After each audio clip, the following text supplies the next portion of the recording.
Hello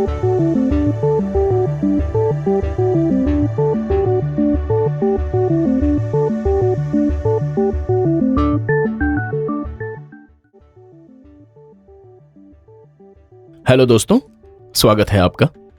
अब तक हमने कई थेरेपीज पर बात की है और आज मैं एक जानी मानी थेरेपी एक्यूप्रेशर पर बात करने वाला हूं। आपने एक्यूप्रेशर के बारे में तो सुना ही होगा, लेकिन आज इसे थोड़ा समझ लेते हैं। तो आखिर ये एक्यूप्रेशर थेरेपी है क्या?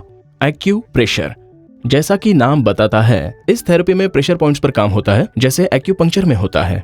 एक्यूपंक्चर में हम खास सुइयों का इस्तेमाल करते हैं जिससे प्रेशर पॉइंट्स को पंक्चर करते हैं, लेकिन यहाँ एक्यूप्रेशर में हम पॉइंट्स को सिर्फ दबाते हैं, कभी अंगूठे से तो कभी लकड़े या धातु के टुकड़े से, ताकि उन एक्यूपॉइंट्स को एक्टिवेट किया जा सके, जिससे फिर से हमारे शरीर के एनर्जी चैनल्स में एनर्जी बैलेंस रिस्टोर होता है। तो बस इसे कहते हैं एक्यूप्रेशर। तो चलिए दोस्तों, अब एक अंतर समझ लेते हैं थियोरेटिक मसाज और एक्यूप्रेशर के बीच। थियोरेटिक मसाज में, जैसा कि हम जानते हैं, connective tissues, soft tissues, joints और मसल्स को मसाज किया जाता है, लेकिन एक्यूप्रेशर में एक्यू पॉइंट्स पर काम होता है, यानी सीधे एनर्जी चैनल्स पर, जिससे शरीर में एनर्जी बैलेंस रिस्टोर होता है। मसाज थेरेपी दरअसल एक्यूप्रेशर के इफेक्ट को बढ़ाती है, उसे कम नहीं करती, यानी ये दोनों साथ काम करते हैं।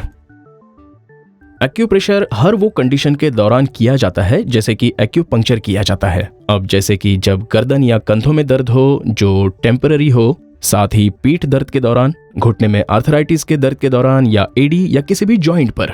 वैसे इसके अलावा आप एक्यूप्रेशर का इस्तेमाल ट्रैवल के बाद कर सकते हैं। अगर आपको ट्रैवल सिकनेस हो या एयर सिकनेस हो या सी सिकनेस हो, हर बार ये फायदेमंद होता है। लेकिन ये भी ध्यान में रखना जरूरी है कि इसके नतीजे, यानी कि एक्यूप्रेशर के नतीजे 30% से 75% तक हो सकते हैं। ये सब निर्भर करता है आपके दर्द के इतिहास पर, दर्द कितना हो रहा है उस पर, और इसी के आधार पर आपको आपके नतीजे मिलेंगे, और ये थेरेपिस्ट पर भी निर्भर करता है।